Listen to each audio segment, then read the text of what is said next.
I pledge allegiance to the flag of the United States of America and to the republic for which it stands, one nation, under God, indivisible, with liberty and justice for all. Bonnie, can we have a roll call, please? Mrs. Cerrucci? Here. Mr. Gottman? Here. Dr. Kalkstein? Here. Mr. Lapsevich? Here. Mr. McIntyre? Here. Mr. O'Donnell? Here. Mr. Ritter? Here. Mrs. Warning? Here. Mr. Williams? Here. Comments from residents on agenda items. Anybody wish to speak to us on agenda items only? Mr. Stubenborg called in advance. Please state your name and address for the record, please. Very good, thank you, Scotty. Chad, Student Board, 510 California Avenue. I wanted to discuss really two agenda items. The first being the RFP that is under board resolutions to actually look at a realtor to potentially move forward, or broker of record to move forward with the sale of the junior high if that's the board's desire, and really discuss how the last one came to be. Also, I know under the list of bills, there's a $2,500 bill due to the 360 group this week. So the first question I had actually was for you, Mr. Dice, from a legality standpoint. So on April 18th, an executive session, about 10 minutes before the board meeting, we all received this letter. Everyone that was on the board, I'm sure, is very familiar with. 2-page letter from the 360 group. Arthur McAlley, broker of record, signed it. Talks about two simple terms. The terms being $2,500 monthly retainer and 1% transaction fee upon the sale or lease of the building.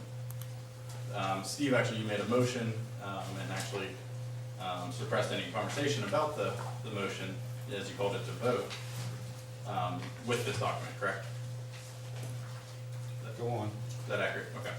So my question is how a month later an agreement was signed, which is a 12-page document signed over a month later that has terms that the board never voted upon. So I was just wondering for you, Mr. Geist, if the contract would be null and void, being that the contract was never voted on, was never listed as an exhibit. I think that they should be listed as the broker of record as the motion was carried by Mr. O'Donnell, but the only two stipulations at that point in time were the $2,500 and the 1%. So there's no marriage clause of if you were to get rid of them, that you would have to stay married to them for the length of the contract.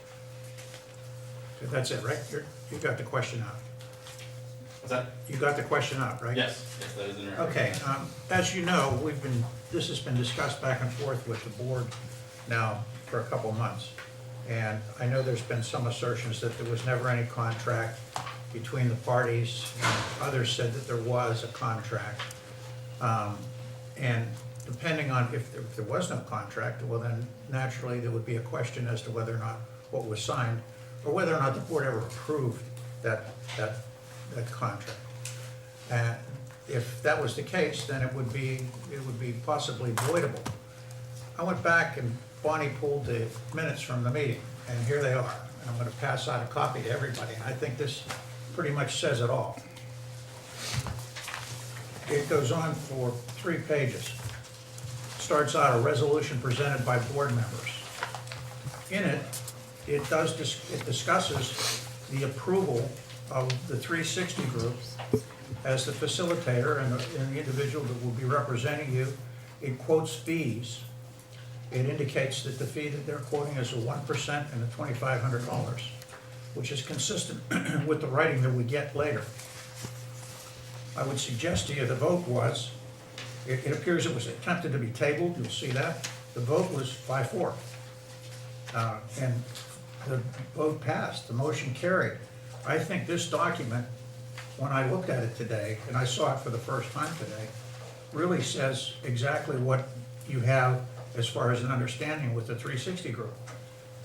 We recognize, and again, it gives the terms, $2,500 a month, retainer, plus necessary expenses and materials, retainer to be paid monthly, and the 1% transaction fee, which I would suggest to you is a fee that's relatively low for the sale or lease value on all portions of the property. I don't, when I heard that there was some question, I wanted to see what we actually voted on. And it appears to me that you voted and approved the contract. I don't know that there's any question anymore. When you look at the language that's in here and the vote that's taken, I don't know how you can dispute that. But I thought it was important to give it to you so you could see it. And I couldn't agree more with you, Mr. Dice. The question I have though is, there's an additional clause in the actual contract, which was not brought up by Steve O'Donnell, not in the executive material that we're given 10 minutes before the What meeting. was that?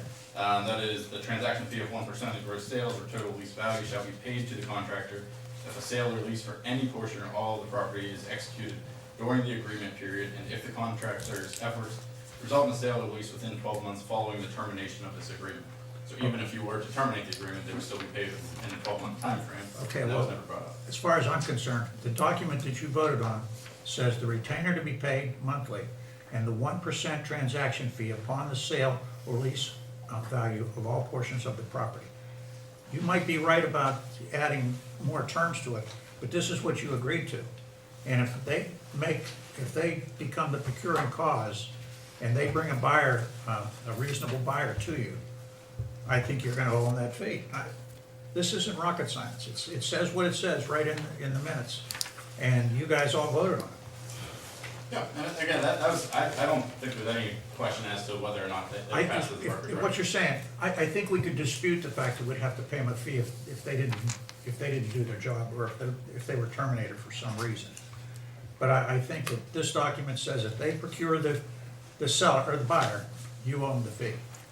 Okay, very good. And then the last question I had for you, Steve, I'm not sure if you ever answered while I was still on the board. Did you have any personal dealings or any dealings with the 360 group or with Art prior to this? I know you had pushed for him pretty.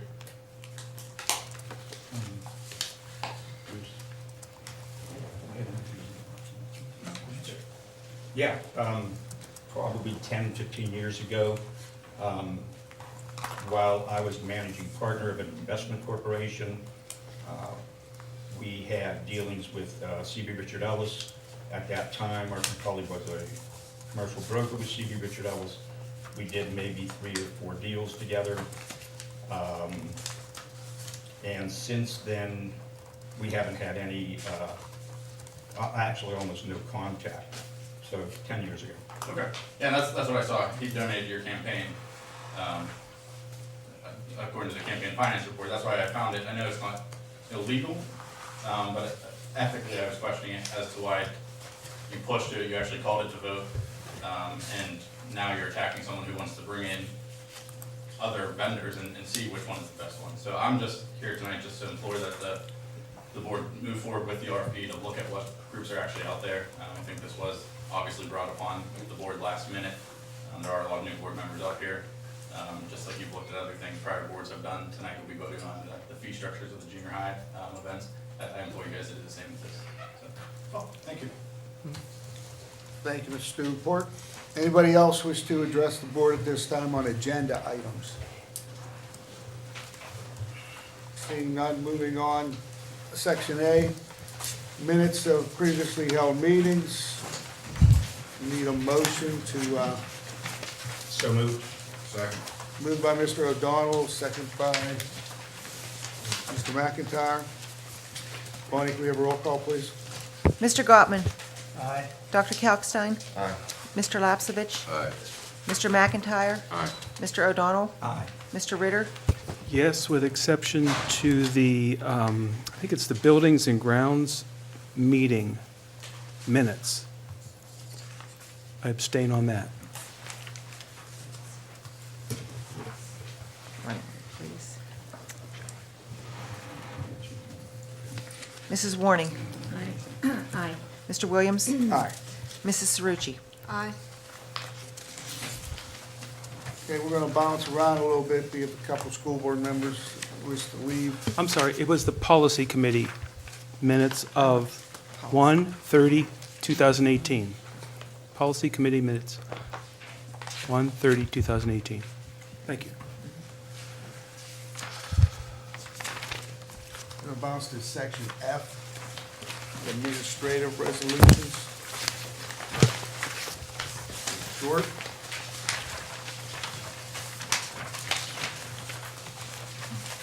Mr. Williams. Item number 1, I'm going to refer to Dr. Rossi, if you could take the science textbooks. Sure. Final approval of the science textbooks. We want to approve the following science textbooks that were placed on 30-day public display beginning January 25th, 2018. We have 5 textbooks listed there for the designated courses. Item number 2, Dr. Chaky. One overnight excursion, PMEA Western Region Orchestra Festival, And item number 3. and 3 facility agreements as listed. Mr. Schott, you have a number of them. Thank you, Dr. Short. Item number 4, approve the 18-19 fiscal year Allegheny Intermediate Unit 3's program services budget. Total program service budget for 18-19 is $2,086,109, reflects an overall increase of $52,105 or 2.56% in overall expenditures. Total district allocation by state subsidy withholding for 18-19 for all school districts is $1,765,288, reflecting a decrease of $69,910 from the 17-18 budget. The district share of the allocation by state subsidy withholding for 18-19 will be determined by the Pennsylvania Department of Education according to the district's aid ratio and weighted average daily membership. The district share currently estimated for 18-19 is $70,024 as depicted in Exhibit A. Item number 5 is the approval of the IDEA Part B Use of Funds Subgrant Agreement with the Allegheny Intermediate Unit Number 3 for the 18-19 fiscal year, as depicted below and also as depicted in Exhibit B. Item number 6 is the approval of Attachment A, which is a notice of adoption of policies, procedures, and use of funds by school district of the Allegheny Intermediate Unit Number 3, IDEA Part B, for the 18-19 fiscal year, as depicted below and also as depicted in Exhibit C. Next item is the approval of the Educational Services Agreement with the Allegheny Intermediate Unit Number 3 for the purchase of special education services as applicable during the 18-19 fiscal year as depicted in Exhibit D. Item number 8 is to approve the extension and continuation of the preventive maintenance service agreement with Train US, Inc.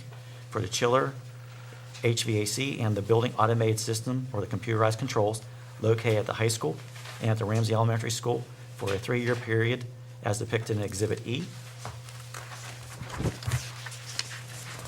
Item number 9 is to approve the extension and continuation of the service agreement with CM Eichenlaub Company for the required telescopic bleacher safety inspection services in the sports complex, the Gateway High School, the Gateway Middle School, and the Mosside Middle School gymnasiums for the total amounts as depicted in Exhibit F. Item number 10, approve addendum number 1 for the continuation of the curtailment services agreement with Energy Curtailment Specialist and Compiero Energy LLC, DBA Clear Choice Energy, previously dated December 6, 2012, and NRG Curtailment Solutions, Inc., for electricity demand response program services for the enrollment period of June 1st, 2018 through May 31st, 2019. Via the Power Play Program Addendum Number 1 as depicted in Exhibit G. The next item is the acceptance of district donation received during the current 17-18 fiscal year. Donation from Bruce E. Dyson Associates in the amount of $2,013.75. That represents a donation for the remaining 50% of the student meals paid during the state football championship game.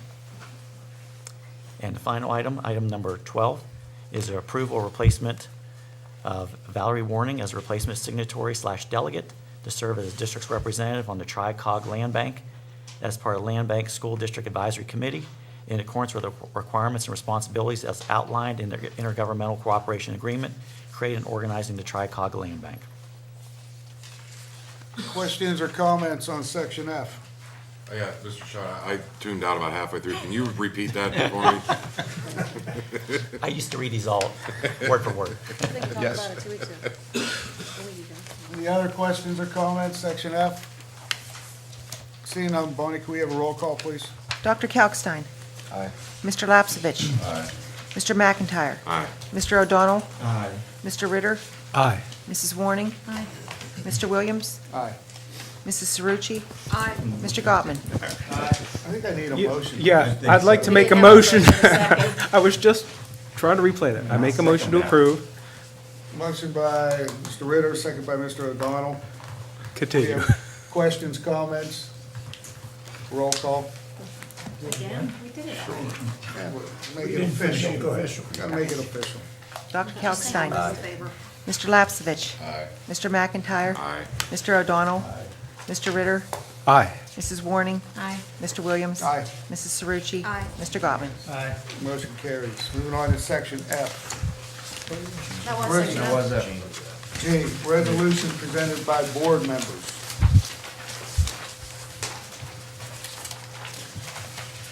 Can we take these individually? Yeah. All right, You're up first, Rick. yeah, I see that. Request for proposal, RFP, marketing, selling, real estate firms, brokers. The Gateway Board of Directors asks for the business manager to advertise an RFP, request for proposal, as it relates to marketing and selling of Gateway Middle School property. The board is aware that a group has previously been approved at the April 18th, 2017 regular board meeting. However, for the sake of transparency, the board believes an RFP would allow for all interested companies to submit a proposal for the board to review.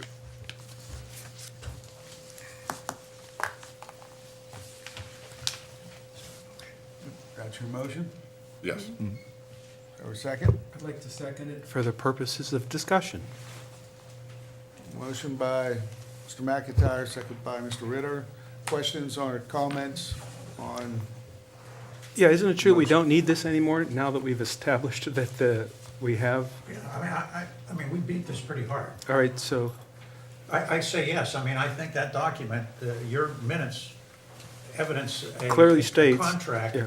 that has terms maybe different than what was signed off on, but whatever you did in the minutes is what you agreed to. So Rick, going back to the reason that you're bringing this forward is you're trying to make every effort that we give everyone an opportunity to do their level best to bring the best services that they can to the Gateway School District, and the board has an opportunity to pick the best candidate for that service, right? Correct. And so- And again, when this motion was, or this resolution was originally put on the agenda, the There was a question. legality of the contract was still very gray and very vague. Okay. If we're now being advised by a solicitor that it is, basically, it's a valid contract, it does put this RFP request into murky waters. That's what I'm saying. And I understand that, and at one point I had withdrawn this. I decided to put it back on the agenda tonight so we could at least have a public and open discussion Right. on Exactly. why the RFP would be on the agenda, not be on the agenda. And I believe I still have the ability to withdraw this at this point. And I think, does anybody, you've had the chance now for a few minutes to read the minutes.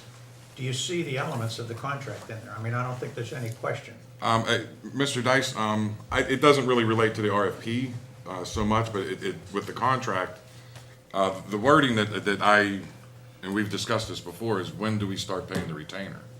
Well, in this document, it seems you start immediately. It says, where is it at? Yeah, there was that. The term of this agreement will begin on the date of the anticipated rezoning classification. That's what the written contract says, not this Correct. document, not your minutes. It says in the minutes, $2,500 a month retainer plus necessary expenses and materials. Retainer to be paid monthly. Okay, it's arguable that you owe from April 18th thereon. The actual contract says from the date of, I agree, but this is so what do we you go by the agreed- minutes or do we go by the contract? Well, I'm suggesting to you that you don't want to necessarily go by these minutes for purposes of that provision, because that would mean you'd have to start paying them last April. But it's arguable, they could make the argument that you do owe it from then. I don't think they are. I don't think they're making that Just saying argument. this is a better deal. So they You could follow what I'm send us, saying? they could send us I a do bill understand. daily, monthly, semi-annually, or annually. They put the language in, they want to be Monthly. paid Both every on the- month. On the contract and in the minutes, it's agreed on that it's $2,500 monthly, Right, okay? But I just, in the contract, but it's, because in the minutes, it doesn't talk about when it begins to be paid. It's arguable that when you approved it, next month, they would have been due $2,500 in June. So there's a legitimate question. Yeah, I mean, that's their argument. I don't think they intend to make that argument. Right. I think that they've already indicated that they believe that the first time that they were entitled to anything is when they sent you an invoice and it's due to be paid tonight. Okay, thank you. So I think that they've acted in good faith, and I would be happy if you would withdraw it, and if you would, I would withdraw the second. Right, yeah, I don't think there's any chance of it getting a vote. Again, now that we don't appear to have any wiggle room with the contract, I have no problem, well, I have some issues with withdrawing it. Well, let's do it but- this way. There's a motion and a second, right? Right. Why don't you make a motion to table it? And then it's off the table indefinitely. I'll just go ahead, I'm just gonna withdraw, Okay. if that's Why don't we- okay. why don't we But just- I do wanna say one thing on it. Moving forward, I'm gonna look to the rest of my fellow board mates to look at some policies and some actions we can take to prevent something like this happening again, where make it ironclad that there will not be a contract that's signed that doesn't come before the board. You know what I mean? It seems like that happens every once in a while, and I think it's something that needs to be snuffed out. And in that same spirit, I withdraw my second. Thank you, Mr. Ritter. Okay, motion by Mr. McIntyre to withdraw, second by Mr. Ritter. Bonnie, can we have a roll call? Do we have an You don't opportunity need, to you don't talk? need to vote. I mean, Just there's approve the no, motion. Pardon? There's a motion to withdraw, a second by Mr. Ritter. Now there's a discussion. Questions, comments? So is it withdrawn permanently, or do we need to take a vote on an issue like this? So my point is simple. We've been beating this horse for a long, long time.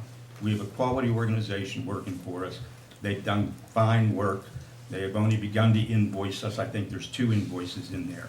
So they're obviously ethical and honest folks. They were with us as recently as yesterday with Rick, you and I. So I just want to put this dog to bed one way or the other, and I would suggest a vote. If this board considers your motion favorably, then it does. If it doesn't, then it's over and it's over. It's withdrawn. But my question is, withdrawn permanently, or is it just gonna come back up next month, or what? I don't wanna go through this over and over and over again. any motion can be reinstituted by anybody at any time, but yeah, That's why I'm not. we're not gonna do it. Steve, Mr. O'Donnell, that's why I didn't table it, I withdrew it. Tabling it means it could come back. Okay. Withdrawn, obviously, yeah, I could come back at the next meeting and do it again, but I've beat my head against enough walls. Okay. Any other questions or comments? Bonnie, can we have a roll call? What are we voting on? To To withdraw. withdraw. Yes. Do we need to actually vote on that? Yes. Yeah, Okay, you had a motion and a second. okay, that's fine. Mr. Lapsevich, This is to withdraw it. Yeah, I want to withdraw it, yeah. Mr. McIntyre, Aye. Mr. O'Donnell, Mr. Ritter, Aye? Mrs. Warning, Aye. Mr. Williams, Aye. Mrs. Cerrucci, Aye. Mr. Gottman, Aye. Dr. Kalkstein. Motion carries. Resolution number 2. Yes, this is to rescind the approved, previously approved fee schedule for the event, is that there will no longer be fees charged at Gateway Middle School and none at the high school for non-athletic performances. The new fee schedule will be for the Gateway High School athletic events only. Adult tickets will be $6 and student tickets will be $3. And, You want a motion on that? I was gonna do, Can we do one at a time? Because I do, Okay, so This is the, I'll move Just- item 2. correct. that's the Second. rescission. That's of the rescission. fees. So you're making a I'll motion, second. Steve? Yes. Motion by Mr. O'Donnell, second by Cerrucci.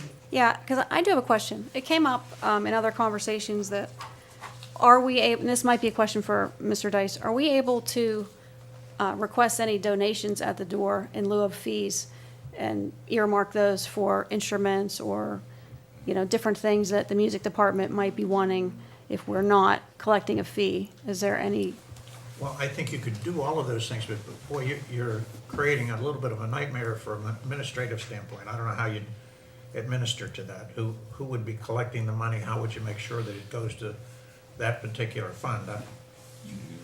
The concept is a noble one, but I don't know that it's being able to be accomplished that easy. you'd need to have people there saying, look, this money's gonna be earmarked, making sure it gets to our treasurer, Mr. Schott, saying this is earmarked money. But you could do it. You can do it, it's just maybe difficult to organize and track. I have a question. Okay, fair enough. I'm sorry. I have a question. Is this your recommendation? Yes. Okay, I discussed it with our athletic director, and this right, okay. I have a question, just, and this isn't being argumentative, but, and I support this, but would this be possibly considered looking at decisions that previous boards made and undoing them? Absolutely. Okay, Correct. I just wanted to clarify that, thank you. Any other questions or comments? Yes, I have a question. Was this, why was this not recorded in the minutes of the meeting on January 30th, 2018? The minutes just state that there's an agenda and that there would be a board resolution regarding ticket prices and extracurricular activities, but there's no record There of, was a record, Bonnie, it was a resolution by a board member prior. For the fees, that was August 26, 2015? January 30th, 2018.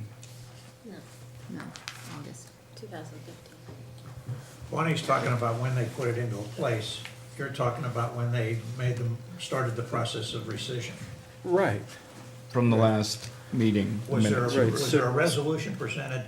Yeah, so some numbers To appear resolve. here, $3 and $2, and I'm wondering where those numbers were discussed. Obviously, someone discussed those numbers, and now they appear on a page here, but they don't appear in the minutes. See, I'm just trying to trace That was it at the back. policy committee meeting they did, that was one of the agenda topics. Right, but no one took minutes on, No, we just state that the meeting took place, and those were the agenda items discussed. see, that's the part I am a little frustrated with. I like to see what was talked about, who came to the meeting, what the arguments were on one side or the other. It's a big burden on the minute taker, but it provides a record as to, how people that weren't at the meeting, such as me, Okay. would know whether to vote this up or down. So it would be helpful for me if the minutes were fuller and richer. Appreciate that. Any other questions or comments? Seeing none, can we have a roll call vote? Mr. McIntyre, Aye. Mr. O'Donnell, Aye. Mr. Ritter, Aye. Mrs. Warning, Aye. Mr. Williams, Aye. Mrs. Cerucci, Aye. Mr. Gottman, Aye. Dr. Kalkstein, Aye. Mr. Lapsevich. Aye. Motion carries. Motion number 3. 4. Number 4? 3. Three's next. We're doing those Didn't I already individually. say that about? We just 6 and performed 3? number 2, and now we need to perform number 3. I thought I read that one, okay. New fee schedule for the Gateway High School athletic events will be, adult tickets will be $6, student tickets will be $3. This is for the high school only. So moved. Second? Moved by Mr. O'Donnell, second by Mr. Ritter. Questions or comments on this resolution? What were they before for those who It are was $6 watching? straight at the gate. They could buy student tickets at the school. For those that didn't buy student tickets at the school, they would charge the adult prices. I contacted the surrounding schools, and this is what general consensus is. So we're gonna do that. And the idea is to get more student activity, more student involvement, more students coming again. Correct. Okay. And students aren't rich. So, Any other questions or comments? Bonnie, can we have a roll call, please? Mr. O'Donnell, Yes. Mr. Ritter, Aye. Mrs. Warning, Yes. Mr. Williams, Aye. Mrs. Cerucci, Aye. Mr. Gottman, Aye. Dr. Kalkstein, Aye. Mr. Lapsevich, Aye. Mr. McIntyre. Aye. Motion carries. Motion number 4. Yes, approval to advertise the sale of old equipment and various other miscellaneous items that are no longer serviceable for the district. Approval to advertise the sale of old equipment including but not limited to technology and various other miscellaneous items no longer serviceable for the district via the formal advertisement in the Post-Gazette, Greensburg Tribune, Review, and on a district website. The above formal advertising process to be utilized by the district is the same advertising process required to be utilized by the district per the school code for requesting formal bid solicitations, which require the advertisements in 2 newspapers of general circulation once a week for 3 consecutive weeks. So moved. Second. Moved by Mr. O'Donnell, second by Mr. McIntyre. Questions or comments? Yeah, I wish there was a Resolution better number 4. way to focus this advertisement than to put it in the Greensburg Tribune Review, but it says clearly that it needs to be advertised in 2 newspapers. We used to have 2 or 3 newspapers in Pittsburgh, but we just don't anymore, so this is We're the just best we abiding can by do. the legal requirements. I know, right. Could we put Myco in like a flatbed and just have him drive around the neighborhood? Any other questions or comments? He is laughing at that. Bonnie, can we have a roll call, please? Mr. Ritter. Aye. Mrs. Warning. Aye. Mr. Williams. Aye. Mrs. Cerucci. Aye. Mr. Gottman. Aye. Dr. Kalkstein. Aye. Mr. Lapsevich. Aye. Mr. McIntyre. Aye. Mr. O'Donnell. Motion carries.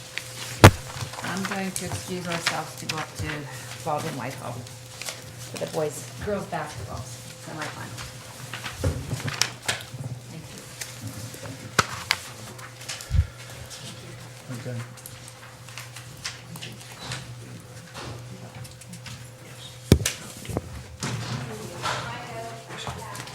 We jump to Section D, Mr. Schott. Mr. Williams, Section B, resolved that the Gateway Board of School Directors approve Section B1 list of bills, B2 monthly financial statements, and B3 budget transfers as listed in Section B at the Wednesday, February 28, 2018 regular board meeting. Questions or comments? Do you want a motion? Very good. So moved. Moved by Mr. O'Donnell, Second. second by Mr. Gottman. Questions or comments on Section B? Seeing none, can we have a roll call vote, please, Bonnie? One moment.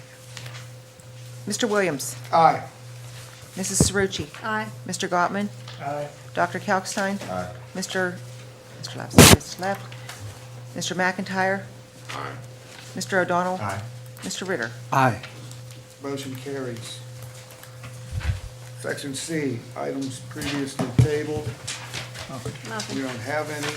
Section D, personnel agenda. Ms. Clark. Thank you, Mr. Williams. Resolved that the Gateway Board of School Directors accepts and approves the personnel agenda items 1 through 6 as listed in Section D for the regular voting meeting on Wednesday, February 28, 2018. Under resignations, we do have one additional name listed since the agenda setting meeting. We also want to congratulate again Kathy Ladd for her 16 years of dedicated service to the district. Under leaves of absences, we have 2 additional leaves that were added since the agenda meeting. They're notated by the asterisks. Transfers, 12, that's per the collective bargaining agreement. 6 were added since the last time, and that's the trickle-down effect from one bidding opening up another through there. Under employment, approve the employment of the following. We have 1 substitute custodian listed. Supplemental contracts, 1 resignation. Supplemental issuance, we do have 1 additional assistant JV softball coach that was added since the agenda meeting. And under C, we have all the items listed from the agenda meeting. 6 for volunteers, there were no changes. Mr. President, do you want a motion starting with number 1 through 5? We usually do a motion for the whole thing. Yeah. Is that what you want? Okay, so moved. John seconds? Motion by Mr. O'Donnell, second by Mr. Ritter. Questions or comments on Section D? I got one question. Between resignation and the issuance in Section 5 for the track coach, are the 2 taken over for the one that's resigning? Yes, Okay, they took the position and they split it. okay. That's all I got. Any other questions or comments on Section D? Seeing none, can we have a roll call vote? Mr. Williams? Aye. Mrs. Cerucci? Aye. Mr. Gottman? Abstain? Dr. Kalkstein? Aye. Mr. McIntyre? Aye. Mr. O'Donnell? aye. Mr. Ritter? Aye. Excuse me, Brian, are you abstaining from the entire Section Oh. D or just? Abstain from one section. Section. From 5D. 5? 5, okay, And yes for the rest. okay. We'll go with that, thank you. Motion carries. Thank you very much.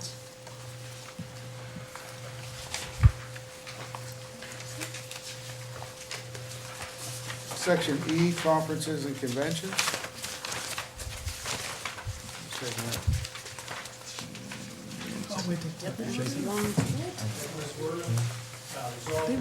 Board of School Directors approves and authorizes following conferences and conventions as listed in section E.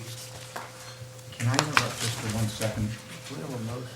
Did we do number 5 on that, my motion? Yes. 5, we did? Yes, Okay, the I'm sorry. entire- Okay. I'm sorry. There's a little asterisk sometimes it's added when, what are you looking at?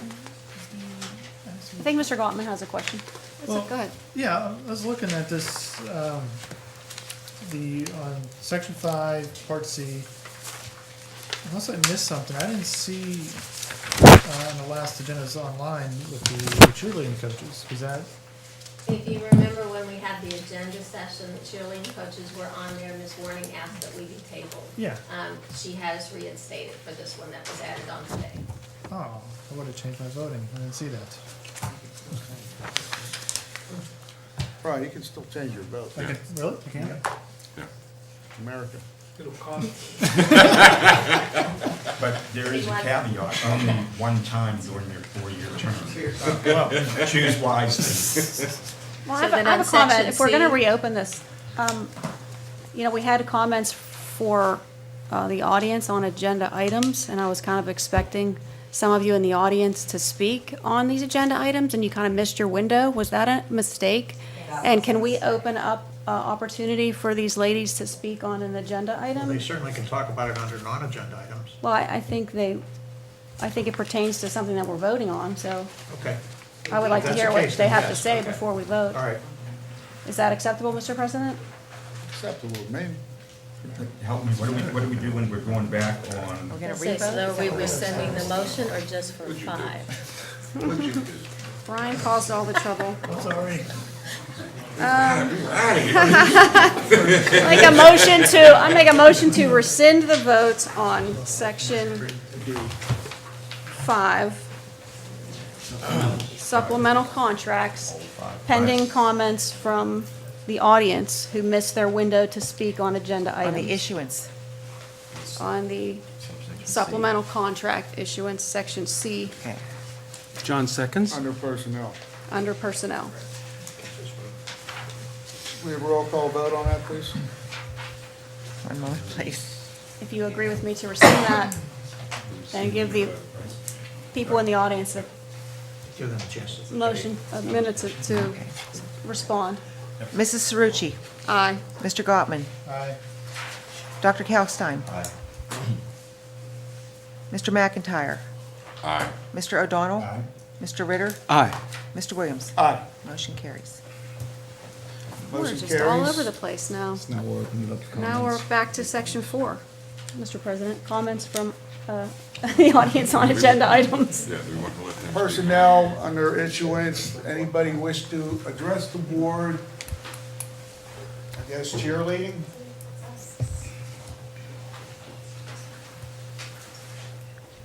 Please state your name and address, just for the record, please. Kimberly Ruber, 775 12th Street in Pitcairn. Thank you. I'm also the president of GCBC, which is Gateway Cheerleading Booster Club. This year by far has been our worst experience with a head coach that I've ever had in the 6 years that I've dealt with cheerleading. From her lack of communication, not coming to any board meetings, not returning. I have one email since last March from her where the JV coach, I have probably 19 or 20. I also have emails that were forwarded from him to our secretary that were sent out. So we're not having any type of communication with her at all. I've addressed it to Mr. Rivesti. I've also gone to the principal, and I just feel like we keep getting dismissed. She's not communicating with anybody, even the cheerleaders. We had Pitt Cheer Day. She was asked to talk to the varsity cheerleaders. My daughter is a varsity cheerleader. There was never a comment made about doing Pitt Cheer Day to any of our cheerleaders. But she was telling the other coach that they weren't getting back to her. We finally went to the cheerleaders. They said there was never an issue. There was never a topic. So, it's not just the communication. I mean, there's been issues all school year, from recognition night. She was supposed to get a hold of Pick Karen. I forwarded the information. There was never any communication by her. We had to step in a couple days before recognition night and do the work for her.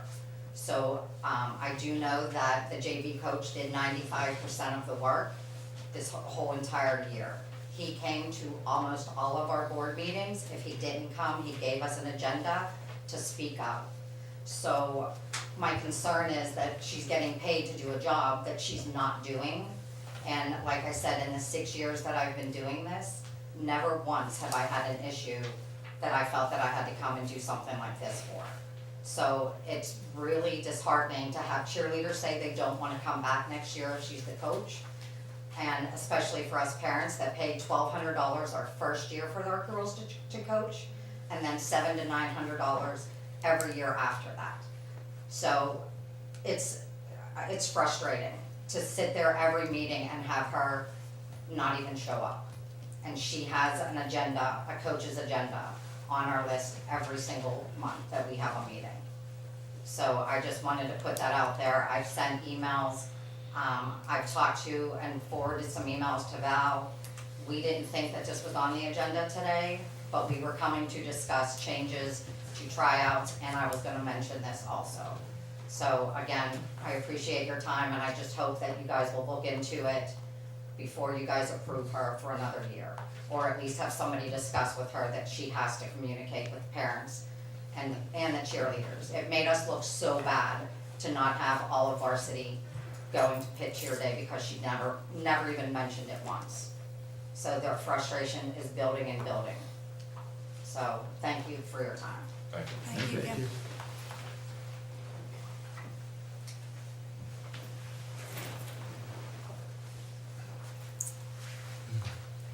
Hi everyone, my name's Mindy Mason. I currently reside at 1242 Northwestern Drive, Monroeville, Pennsylvania. I too am here this evening. Again, I apologize that we were not able to get it on the agenda. This is our first time ever having to do anything like this. From now on, we promise we will keep updated on that, we promise.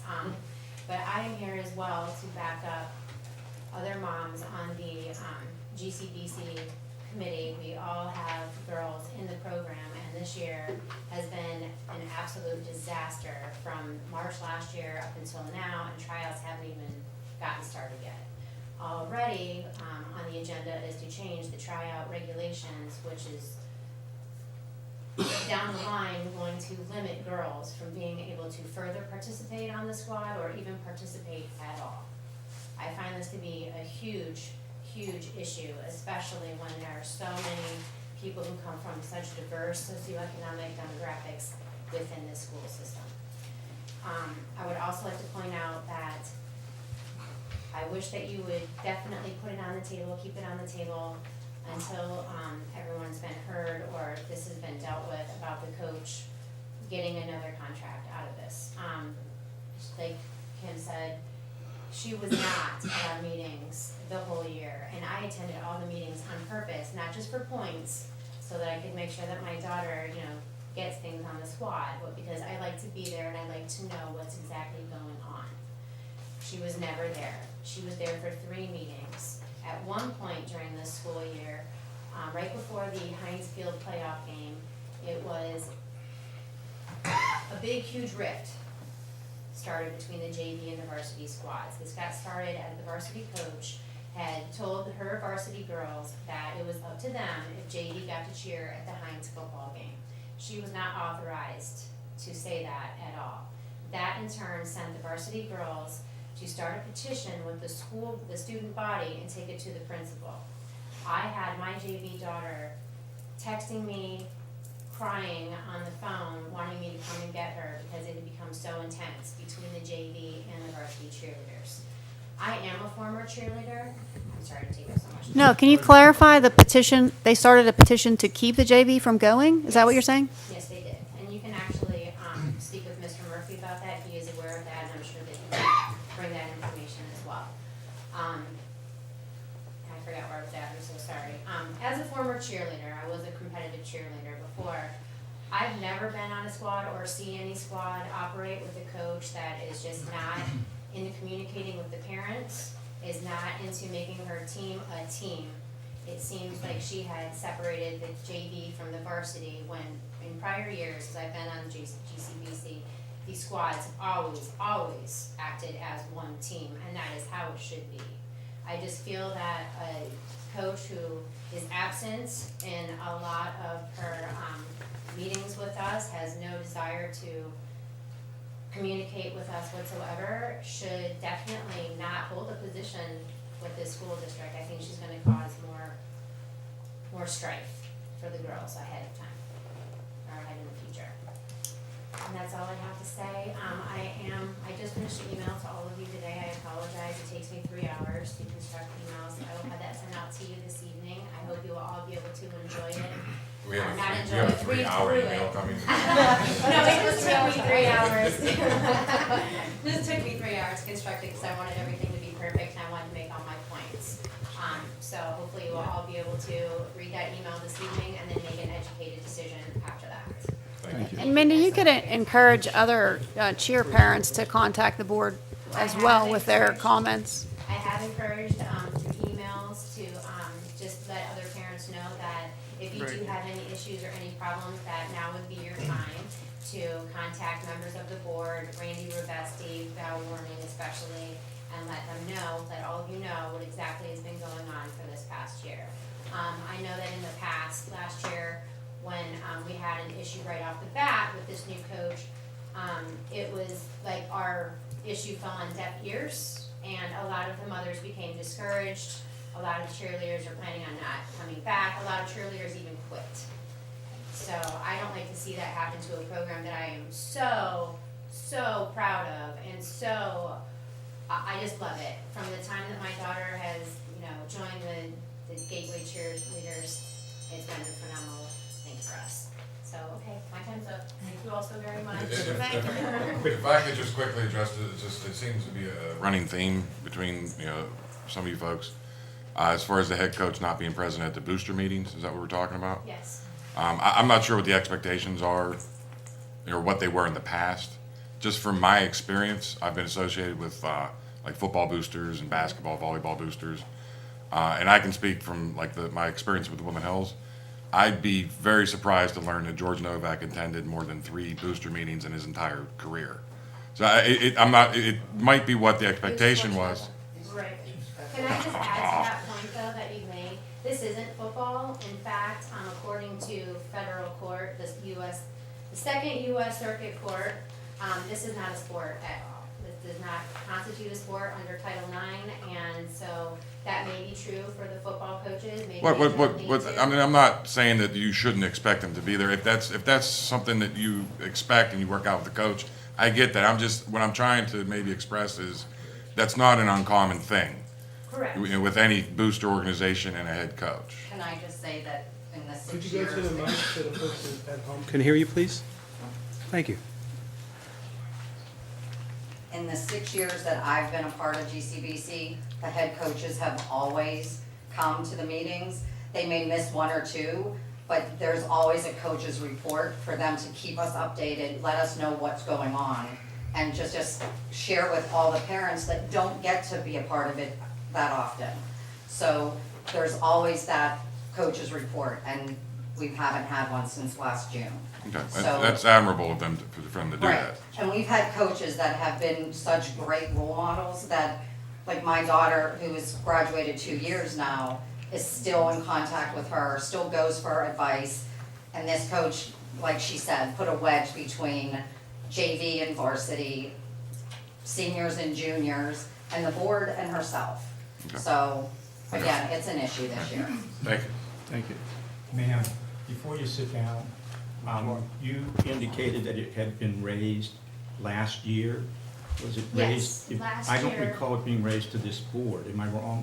Well, I actually did, send an email to not only Randy Ravesti, who I was speaking with over the phone as well, but I Right. also sent an email to Val Warren as well. At that moment, at that time, she actually sent me to, speak with Kelly Perry, who was the junior high cheerleading coach. Okay. Apparently, in the past, she has been the varsity cheerleading coach, and she thought that she might be able to lead me to the answers that I was looking for, but unfortunately, that wasn't. Okay, but it hadn't been So I brought to this- apologize for mentioning anything. It had not been brought to this board, though, right? No, not at Okay, that time. that was my My question. 16-year-old daughter actually had asked me after that time to let it drop, Okay, and, you know, because I only had 3 moms yeah, that okay. day with me. Thank So, you. Thank you again, sorry. So to go on a little bit with this. Anybody else wish to address this?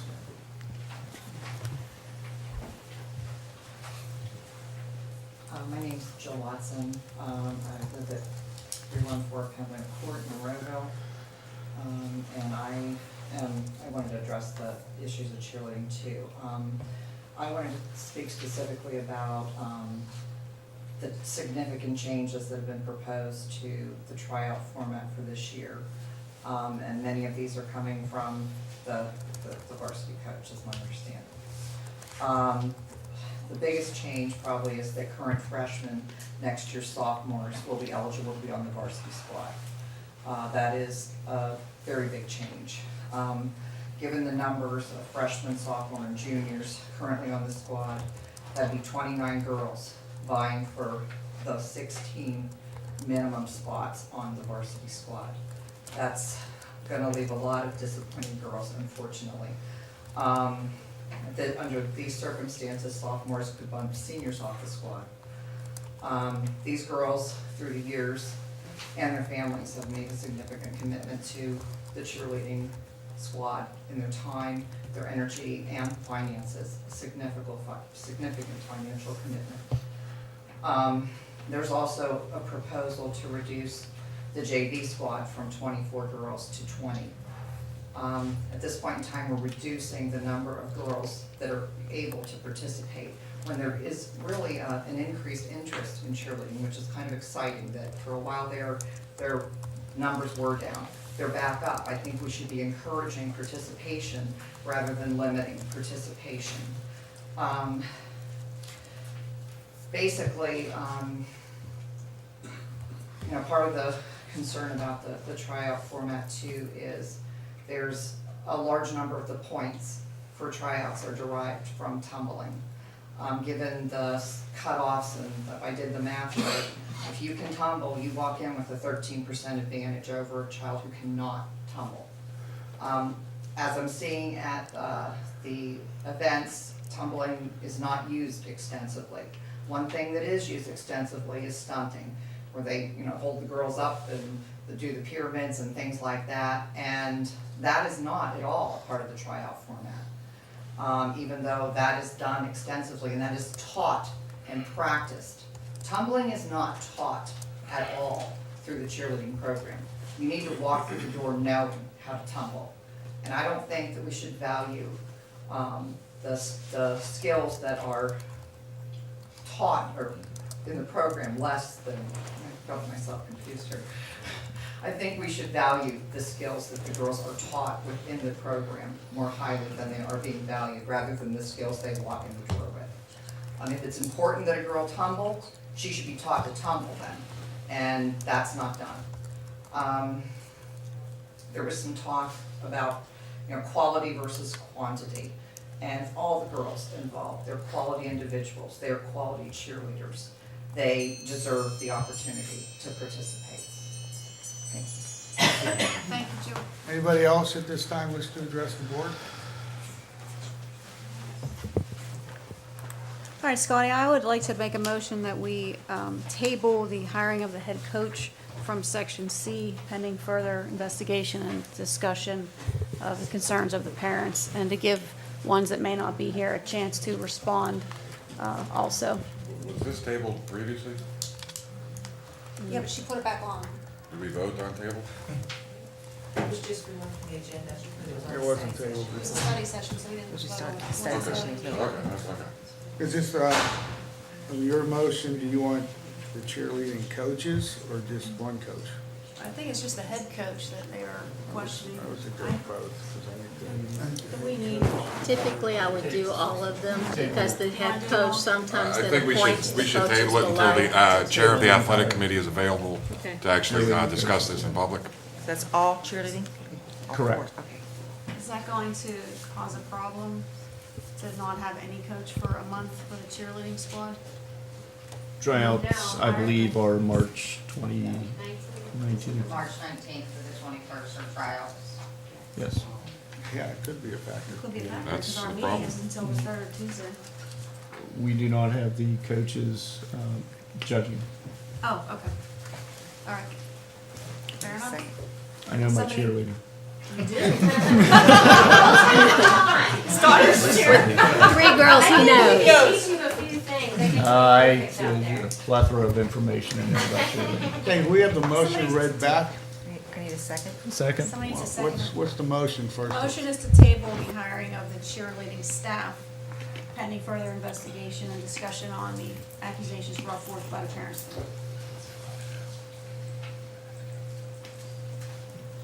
John Get it? seconds. Second. Second. Motion by Ms. Rucci, second by Mr. Ritter. Questions or comments? There is Yes. no motion. Yeah, just, you just go to roll. Roll call. Mr. Gottman, Aye. Dr. Kalkstein, Aye. Mr. McIntyre, Aye. Mr. O'Donnell, No. Mr. Ritter, Aye. Mr. Williams, Aye. Mrs. Cerrucci. Aye. Motion carries. Now we need, I make a motion to approve the rest since we rescinded the vote on Second. Section 5 Section supplemental. 5, Section C. What's your I'll wait till you get a second. Motion is to approve Approve the rest. Everything but the the remainder cheerleader. of the supplementals other than the cheerleading. Gotcha, thanks. Is there a second? Yes, I second. Yes, Rick. Moved by Mr. Rucci, second by Ms. McIntyre. Questions or comments on the rest of the section? Seeing none, roll call, please. Dr. Kalkstein, Aye. Mr. Lapp, oh, I'm sorry, George is not here. Mr. McIntyre, Aye. Mr. O'Donnell, Mr. Ritter, Aye. Mr. Williams, Aye. Mrs. Cerrucci, Aye. Mr. Gottman. Aye.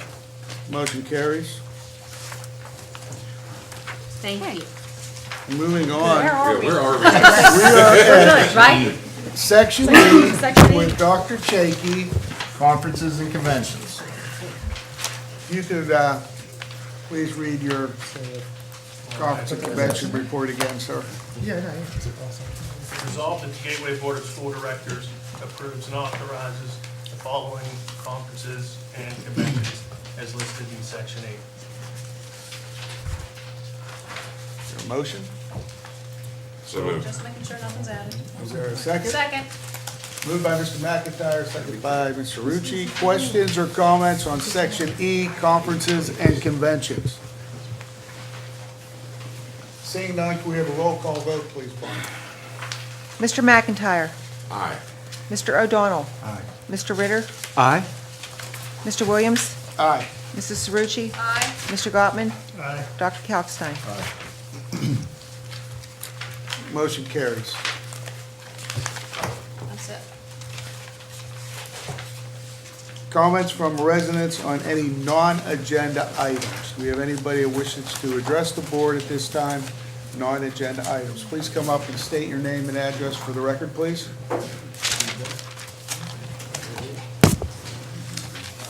Reverend Dr. Scott Gallagher. I don't know if I should give you the church address or my home address. I don't know where I reside the most. Where do you lay your head? 700 Greenleaf Drive.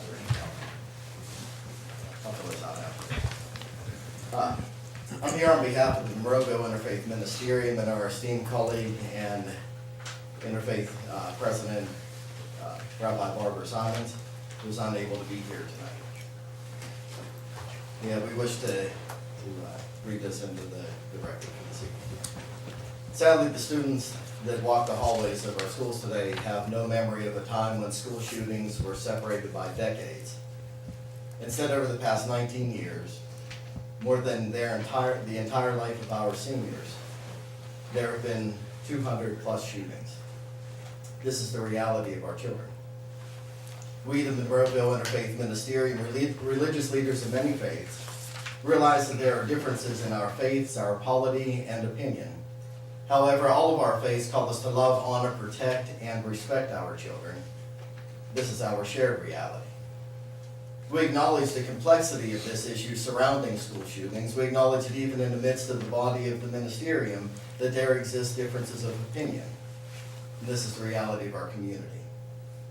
We also celebrate that we live in a society where all, regardless of age, have freedom of speech, freedom of press, the right to peacefully assemble, and the right for petitioning for a governmental redress of grievances.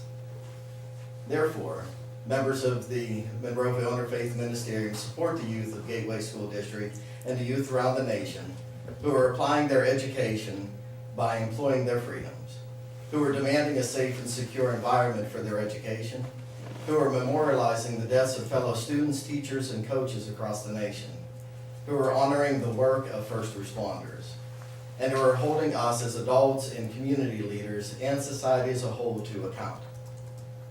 Further, we applaud the work of the Gateway School District, teachers, coaches, administrators, support staff, the security, and the school board. We want to thank you for providing our students with an education through which they are aware of how democracy works, the freedoms we enjoy, and how to apply those freedoms to circumstances that directly affect them. We thank you for proactively employing ways in which you felt were best to keep our students safe. We thank you for providing the space in which our children can learn, excel, and express themselves in a way that gives us hope for the future, pride in this generation, and the privilege to work with such inspiring children. We thank you and hope that you can appreciate the work that you have done and support these children who you have greatly influenced and educated. Thank you. Thank you, Reverend. Very well said. Is Tammy Akins here? Anybody else wish to address the board at this time?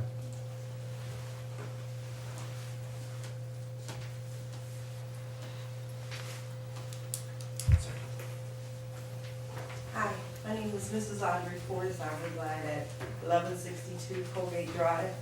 I have 3 boys in Gateway High School right now and a granddaughter in Gateway North Side Middle School. My question for the board today is, in light of the shootings last 2 weeks ago in Florida, what the district's plans are to protect our children as far as metal detectors and such as that. I'm very happy that we have the police in the schools. The officers are wonderful. My boys tell me all the time that, that they talk to them and they get to know them and they feel very comfortable with the police officers that are there. I would just be very encouraging towards an extra step of protection for our children, and I wanted to find out what those plans were.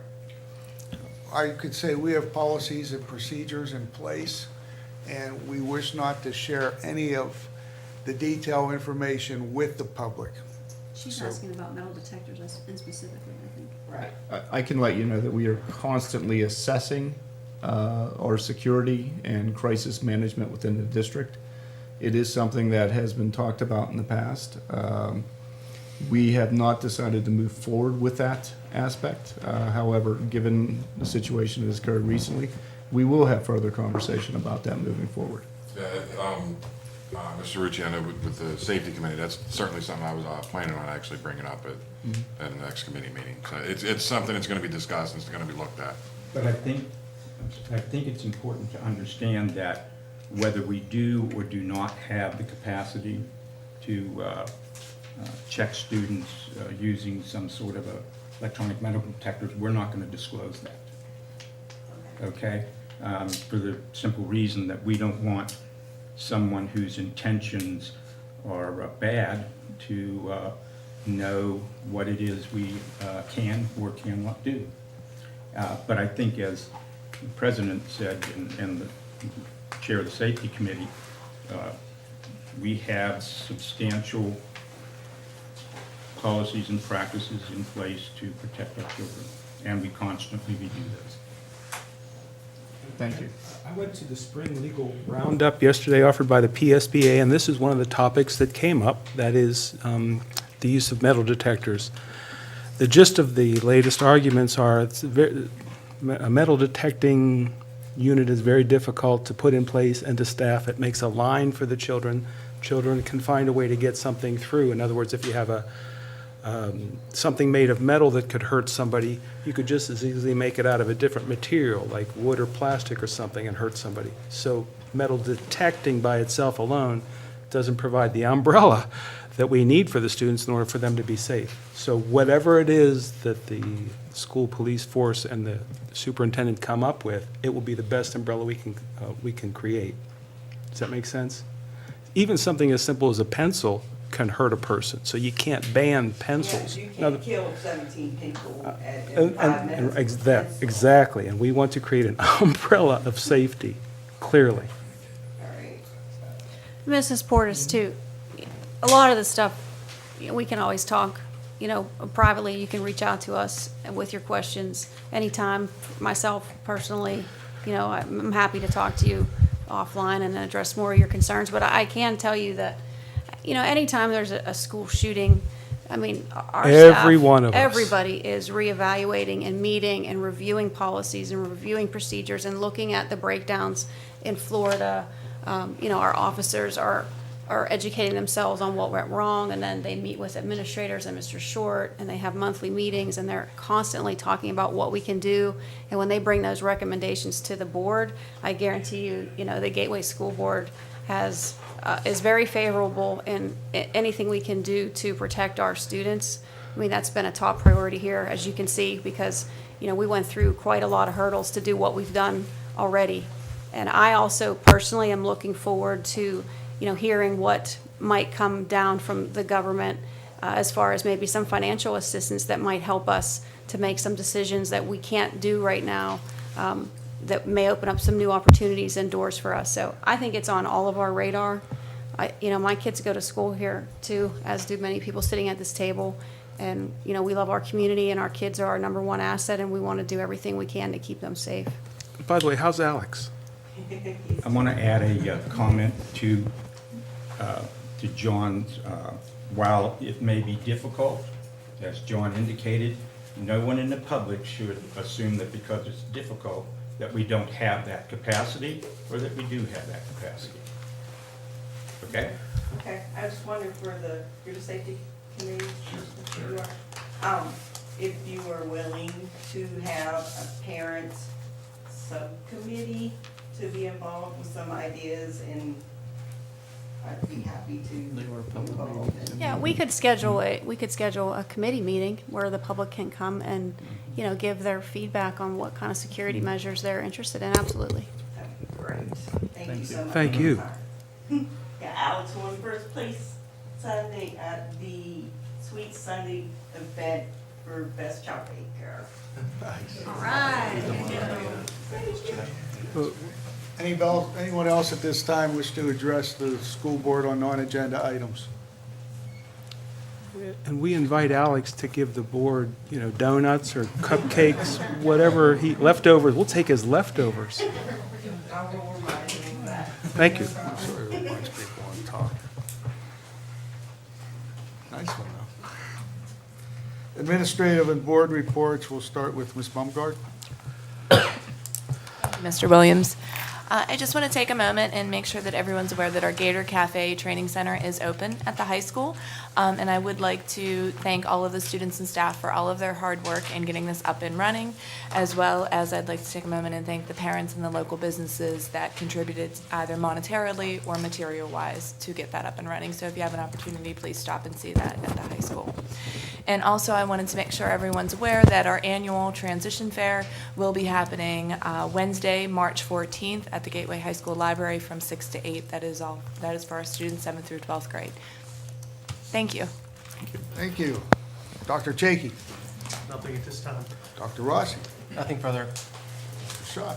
Actually, just one item, just like to mention, we have the architect RFPs this evening in front of the board. Please take your copy. The Buildings and Grounds Committee will have a meeting and make a determination on the next steps in the process. Thank you. Ms. Crump. Nothing at this time. Mr. Dice. I don't think so. Dr. Short. Thank you, Mr. Williams. Last night, we did hold a intergovernmental meeting to discuss the rezoning of the Gateway Middle School property. It was very entertaining, very informative. We were able to have a PowerPoint presentation. I see some laughter out there in the audience. The PowerPoint presentation, I believe, is online. Miko is, I think, outside there, and he was going to download that and have that available for the public to see. That's all tonight, Mr. Williams. Thank you. Board reports. We'll start with Mr. Ritter. No, you were gonna start with me, ladies first, remember? Okay. Usually we go second to last. I asked you if I could go first tonight. Go for it. Well, he gave me a good lead-in You're because making everybody mad. my board, I do that all the time, I do that well. My board report is really on the meeting last night. I'm gonna read this because I had to really spend some time and put my thoughts together, so, excuse my reading. I'd like to address a few concerns from last night's intergovernmental meeting held at Gateway Middle School, especially as it relates to what Councilman Harvey said. I want everyone to be very clear that the Monroeville Council's job is not to act as dictators or kings. They are not to say who can build what, when, or where, so long as they are conforming to the already established laws and zoning ordinances that Monroeville has already put in place. With that being said, School Board brought the idea of rezoning the Gateway Middle School property to the council after it was approved and recommended by Monroeville Council's own Planning Commission. Ron and company have stated that they will not approve because they are not sure who will buy the land. I find this troubling for several reasons, and I believe it is time I address them. First, we have seen this time and time again. Monroeville has gone against Planning Board's recommendations, against Zoning Board's recommendations, and against their own council's advice. This has ended with Monroeville being sued and often losing. For instance, there was a gentleman trying to open a banquet hall in Monroeville that council denied. They denied him despite the fact that everyone approved and recommended the development, after the gentleman had put a lot of his money into the development and architecture plans, and after he made changes to design based on the Planning Commission's recommendations. Council fought a temple expanding their building and lost. They fought logging and turnpike gardens and lost. They are currently fighting seismic testing and losing. So if anyone is inhibiting business growth in Monroeville, I believe it is the council's track record of fighting business development at every turn. How much is it costing taxpayers for council's attempt at control? The next reason this makes no sense is due to future residual income.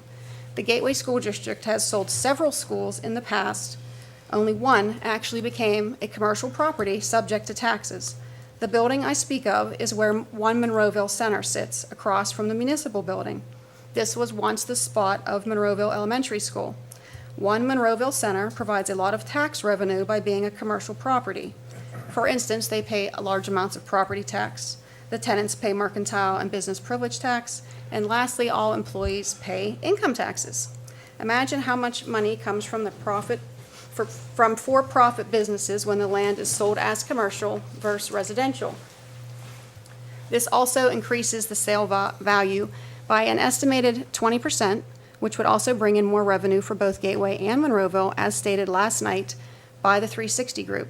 Yet Mr. Harvey said he can't vote to rezone the property based on not knowing what is going in there, costing the taxpayers of Monroeville potentially millions of dollars. Lastly, I am curious as to what council could think of that would move in there that would be bad for the community. I've heard a casino would be bad, and I would agree. But we are already protected from a casino. I contacted the gaming board, and there is zero chance for a casino to go into Monroeville. The Rivers would have had to win a bid on a mini casino license, but a stadium in Philadelphia won that bid, and Monroeville is within the 25-mile limits of the Rivers, so Monroeville is excluded. I've heard mention of an adult store or a strip club. I do not want that in my neighborhood either. I'm not sure what type of strip club would buy a 26-acre plot of land, so I don't think that's a reasonable concern. At least I hope it's not. Furthermore, this Monroeville Council voted and approved a medical marijuana dispensary to be built in the heart of Monroeville recently. They actually approved the building of a facility whose main purpose is to sell marijuana, which is still Schedule I illegal drug by federal law. Now, I don't bring that up to have a debate on the legalization of marijuana. I bring it up to shed light on how nonsensical the stance is that they will not rezone the property that would do nothing but benefit the community when they have already shown that there's not much of a line that they won't cross. Why have a planning board if they don't listen to it? Why have ordinances if they just want to have the last say in everything? I implore council to look at the big picture and do what is best for both Gateway and Monroeville. Thank you. That's all I have. Thank you, Mary Beth. Mr. Ritter. I attended that meeting last night as well, and I'm on the Intergovernmental Committee, and I am really, really confused as to how we can resolve this. I think I understand both sides, and so I'm trying to put myself in a position to help move it forward, and I can't see a way for me to magically know the future. If I could, then I could tell them who will buy the property and what the price will be. But if it gets rezoned C2, the potential uses under C2 are an amusement use, auditorium, bank, a business college, business service, a club, convention center, department store, food service, funeral home, medical clinic, nursery, office, personnel services, restaurant bar, retail stores, shopping center, studio, theater, vehicle sales room, veterinary clinic, and accessory uses. Then there are many conditional uses as well. A church, communication tower, communication antenna, commercial commuter lot, drive-in restaurant, drive-in theater, gas station, heliport, hotel, major excavation, major timbering and logging operation, public use or utility station, vehicle sales area, or vehicle services. Now, I don't know which one of those folks would like to buy the property. And if council is waiting for me or us to tell them who is going to buy it, we're going to wait a long time. If we wait a long time, if we just put this on the shelf for 5 or 10 or 20 years, 5, 10, or 20 years from now, whoever's on council will still not be able to know the future. If that's true, then it behooves this council and this school board to find a way to not argue in the realm of the impossible and the emotional, rather argue in the realm of what's rational. So it seems to me that it's rational for us to move forward and open the door for all of our options, get it rezoned C2, and with the options before us, then see what happens. Doesn't that seem rational? Is there a better way to? I couldn't hear from the audience last night a better way to move forward. I only heard confusion and frustration. But it's on both sides now, and I recommend that we stop being confused and frustrated, and we pick a path and move forward. I think the best path forward is to give the school board the flexibility to do the level best that it can, whether it's us sitting here or some future board. Doesn't matter to me. Whichever board it is needs to do their level best on behalf of the people of Monroeville and the students. I think this is the best way to do that. So tell me how I'm wrong. That's my report. Thank you. Sir O'Donnell. You know, I couldn't agree more with Mary Beth and John's comments. Mr. Harvey's performance was extremely disappointing last night. But let me try to add a little meat to the bone because Mary Beth raises a particularly important point. The county has the property assessed at $16,500,000 and some change. Applying our current millage rate, that generates over $300,000 for Gateway School District. Over a 10-year period, it accrues to more than $3 million plus for Gateway School District. There's also $160,000, assuming it transfers or sells at 16 million, $160,000 transfers tax or stamp that is allocated between the municipality and the school district, There's also a mercantile tax that's estimated to be somewhere in the neighborhood of $40,000 or $50,000 per year that taxpayers would not receive if we're not able to move forward with this initiative. And these kinds of impediments really beg understanding. This board has been diligent, has worked more than a year on the initiative that we're talking about now. We have kept the taxpayer and the students in the forefront. Unlike other decisions, well, I shouldn't say unlike other, but the other decisions didn't result in taxable entities except for one. Now, the borough also gets 4 mills per, so that's probably somewhere in the neighborhood of 40 or 50,000. How much? $65,000. $65,000, $650,000 over 10 years, assuming there's no millage increase on the part of the board or the municipality. It really seems, it's difficult for me to understand why a councilman or councilwomen won't move forward and assist the school board to rezone this property so that we can derive the 20% additional benefit that Mary Beth spoke to. Now, finally, what also wasn't discussed at that meeting was that no matter who purchases the property, and regardless of the use, it has to go before the municipality. So they're going to have the final decision as to whether or not they want to permit the intended use to go forward. And so the kinds of things that were raised last night were just simply baffling. We're trying to save taxpayer money. We're trying to advance the initiatives that need to be advanced. We're talking about 60 and 65-year-old facilities. We haven't raised taxes in, what, 2-3 years? I think this board, and quite honestly, past boards, have been particularly attentive to the issue of taxpayer dollars. Now, they're walking away from, and quite honestly, what could amount to millions of dollars. And all we're asking for is a rezoning effort. A rezoning that's been approved by their rezoning board. A rezoning that was approved by their planning commission, that's correct. So I too was at that meeting, disappointed. Mary Beth makes excellent points, John makes excellent points. I think the public should know and maybe pick up the phone and call their council person and let them know they don't want to lose this revenue for the district. One other thing that I wanted to raise. Mary Beth mentioned briefly, and maybe this should be put into a study session, that about the collecting money at the gate for instruments, etc.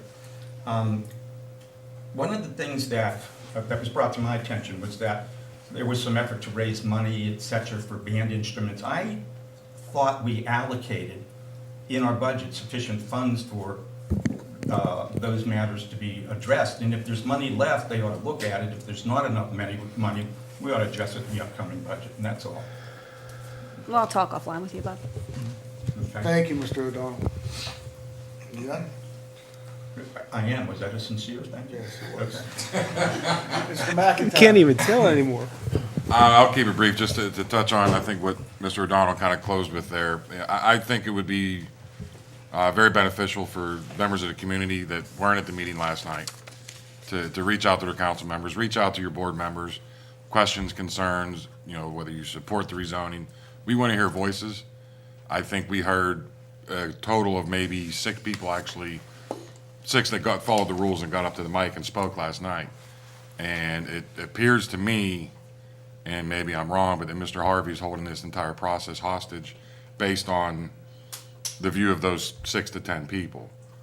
And I don't get it either. And Mr. Ritter, you spoke on trying to find a rational solution. I'm with you. I've been racking my brain to find that. Sometimes there's just no there. My understanding going into that meeting last night was after our meeting when Mr. Kalkstein, who else was there? Val, Dr. Shorten, and you. Yeah, Mr. Ritter was there. My impression was his concern was he wanted to have voices heard before he could vote with confidence on the rezoning. And we, knowing that that meeting was going to turn into what it turned into, we obliged. And we told him that any deal that we possibly got coming down the road, which we are obligated to do because it has to go through planning commission, that it would come to them and that they would have a say in the matter before the sale was finalized. So that they would know who was going in there before we, did some weird backroom deal, which we're literally incapable of doing. They would be informed the entire way. I walked away from that meeting, and I believe Dr. Short felt the same way, and Dr. Coxney felt the same way. That if we had the public meeting, we opened it up to everybody to have their questions, we answered as best we could, and we promised to walk any deal into council, that he would have no problem voting yes for the rezoning. And I think within 3 minutes of public comment last night, it was pretty obvious that that was never the case. So I feel I'm a little bit embarrassed. I feel like we kind of got used a little bit last night. And I was really, really confused by how the whole thing proceeded. So at this point, I think we need to get together and discuss what our planning is for moving forward with the rezoning. But I don't know. I mean, I'm just flabbergasted. May I make an offer? There's a website that's run by a couple of folks called Monroeville Community Cares. It's called a Facebook page, and you can go onto that page and you can offer your comments in a respectful way. And then other people can answer those comments, and people can actually think it through in a public way on that website. So I would encourage some folks who don't feel comfortable calling up their school board member or calling up their councilman. That's a softer way to do it, but that is one way. Plus, Dr. Short, isn't it true that the meeting was recorded by the Gateway School District last night? That is correct. And what's going to happen with the video recording of that? It will be placed on the district website, and it will loop. Micah, are you out there? That's a first.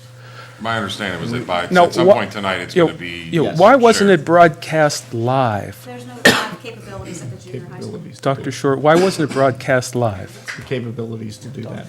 Right. Did not exist. Now, don't we have the capabilities to broadcast live in this room? Correct. Sure, but we don't have enough seats for the audience. That's why we moved it to the Gateway Middle School, That is in correct. order to get as much feedback from the community as we could. And we deliberately recorded it so that we could show what went on, what the features of the meeting were, so people could judge one way or another, thumbs up or thumbs down, as to how we could best move forward. And typically with meetings like that, the people that do show up, they're not showing up with, massive amounts of support for something. You're getting the people that are against it in general, so I don't think you're getting a good flavor of what the community thinks on the matter. So I think it's why it's important for everybody that is, concerned with this issue to speak and Find come a way, forward, yeah. so we get a better idea of, how this is playing out in the public eye. Thank you. And, thank you, John. And outside of that, I mentioned earlier about, with the withdrawal of my RFP, and I'm going to be looking to the rest of my board to, at some point, we need to come up with, I believe, maybe 2 policies, one of which I think is very important, that when we're dealing with hiring a company, like professional services, we're not required to go out to bid. And I certainly don't think we need to open the gate on doing an RFP or a bidding process on every one that we look at, because some of that would become overwhelmingly tedious. But I think maybe we can get together and come up with a dollar amount where it's a threshold, or anything above this dollar amount. I think it's fiscally responsible for us to look at multiple bids, look at multiple proposals before we take action. So I'd be looking for some kind of collaborative effort on and thoughts on what the wording would be for that. And that would be it for me. Thank you. Thank you, Rick. Mr. Gottman. Yeah, I'll try to be even quicker than that. Ouch. Jeez, your time's up. Thanks. Just a real quick feedback when he said, Monroeville is not just solely councils. It's not ours for the school board. It's everyone lives in Monroeville. So if you want change or you want to keep something the same, just speak up, get with your councilman, get with the school board, be involved. I mean, this is everyone's community. Everyone should have a hand in it. With that said, I believe the girls are playing tonight at the Baldwin, so I want to wish our Lady Gators the best of luck and hope they can continue keeping this thing rolling. And the last thing, to again keep up with a long-standing tradition, recognize the artwork behind me. Our selection this time is from Mrs. Wentrobel's second grade class for a tribute to the Warhol flowers from Evergreen Elementary. They are very colorful and They are beautiful. yes, they are very beautiful. And did the groundhog see its shadow? Yes, our groundhog did see the shadow. So I guess, was that spring right around the corner? No, it's 6 more weeks of 6 more winter. weeks of winter. And, hey, close. With weather we got right now, I'll take it. Seems like spring's here. That is all I have. Yeah, real quick, I just want to wish the Lady Gators best of luck tonight, basketball team, as well as the Gateway Swimming Contingent, which is Whipple Championships tomorrow and Friday. So best of luck to them. That's awesome with everybody participating. Lastly, came to my attention recently, the Gateway employee recently decided to retire. Custodian Ron Myers has been an employee of Gateway for almost 41 years. So I want to wish him the best of luck and happiness in his retirement, and thank him for his many years of dedication. That's it. Thank you, Joseph. Thank you. Lady Gators are down 24-21 at halftime. Close game. Just got that at 8:37, so that's a fresh update. Just piggybacking on the meeting last night, I think it was representative of people of that ward, what they wish to do. I don't think it's all of Monroeville, what they wish and look forward to.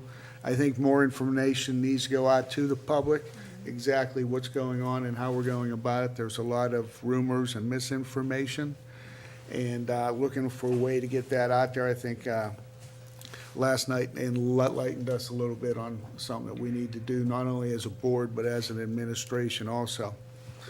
And also, for the Buildings and Grounds Committee, hopefully you guys can go through these manuals quickly and come back to the board with a recommendation for us, because as we move forward here to try to get that property rezoned over there, and I think a big mistake is that we could sell that land to Company A. Company A could come in and rip down the school and sell that land to somebody else. And, it could be anyone. So I don't understand also, as my colleague said, we were told that we were putting a cart before the horse in some aspect, but I've told them that there's a lot of contingencies. It could be 2 or 3 years until that property could be sold or turned over. There's so many other aspects to it. Basically, what we're trying to do is see how much we could get for that property and to see if we would get enough that it would be enough to enable us to build a new school. And not to interrupt, but quite frankly, it's our cart and our horse, not council's. It's our decision.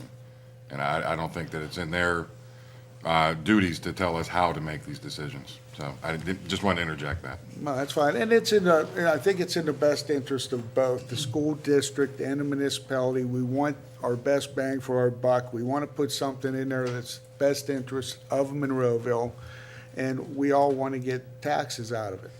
So I think we're all on the same page. We just got to figure out how we can meet, like Rick said, somewhere in between here and work together as a team and get this done. And at that time, I'll look for a motion to adjourn. Before we do that, I forgot to add one thing. I'm sorry, but somebody will be really mad if I don't say it. There's a very nice young lady turning 39 again tonight. So, Mrs. J, happy birthday. Thank you. Happy birthday, Mrs. J. So Motion, seconded. Motion second moved by Mr. McIntyre, second by Ms. Rucci. All